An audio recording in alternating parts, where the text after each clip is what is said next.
Speaker number 1, Sam Brandt. Storytelling. Storytelling, Sam Brandt.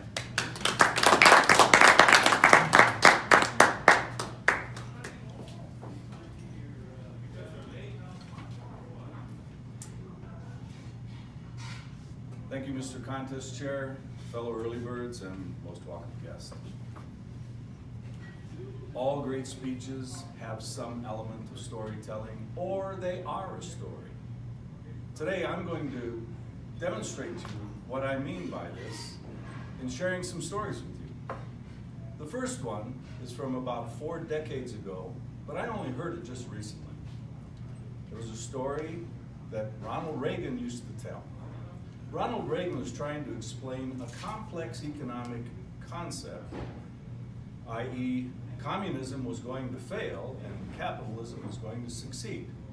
But instead of getting economists to tell the story, he told his story. It was of a car buyer and a car salesman in Russia.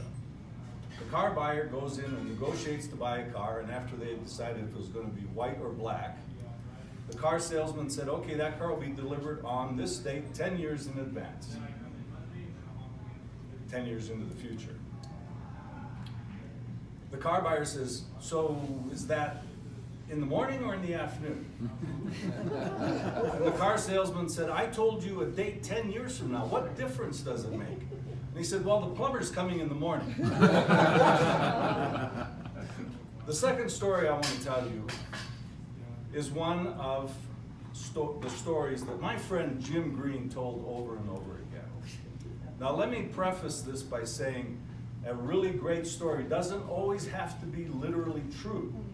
And Jim had an art form for weaving the story into being something more than it really was.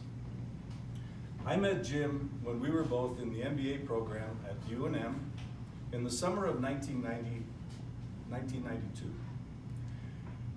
In the MBA program, one of the required activities was everyone had to work on projects, and at the end of the project, everyone had to give an oral presentation. Well, Jim and I were on a project together, and we did our oral presentation.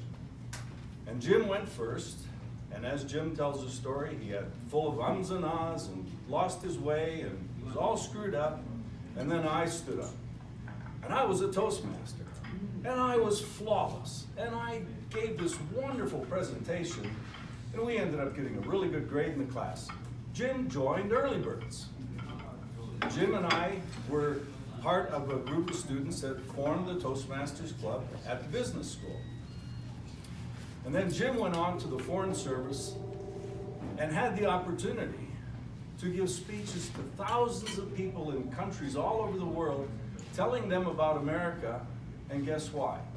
Because no one else would stand up to volunteer to do it, but Jim was a Toastmaster. The third story I want to tell you is from when I first joined Toastmasters. I had just graduated from college, and I was working for the state of South Dakota. And a colleague and I both got involved in the Toastmasters Club there that was part of the state complex. And we were all excited about our experience in Toastmasters. And we had a colleague who really was a very depressing person to be around. He was a bookkeeper. And when we would talk about Toastmasters, he'd say, I don't need Toastmasters, I don't give presentations, why would I want to join Toastmasters? Well, somehow or another, we finally persuaded him to come and go to a Toastmasters meeting, which he did. And then he joined. And he gave his icebreaker speech. And the story I want to tell you is what he shared with us in his icebreaker speech. Raleigh was a middle-aged man who, when he was a teenager, had been diagnosed with epilepsy. And one Christmas, he had to go spend some time at a hospital in the Twin Cities. And he was feeling very sorry for himself, number one, because he was diagnosed with a condition that was never going to be cured.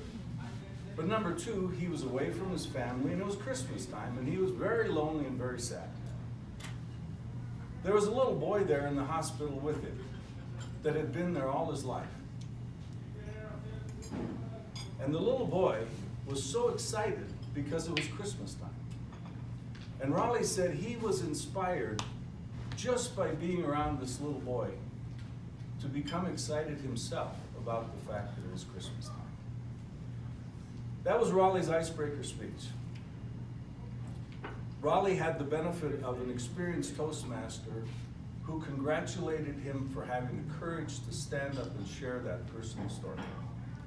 And Raleigh continued in Toastmasters, and Raleigh's life was transformed.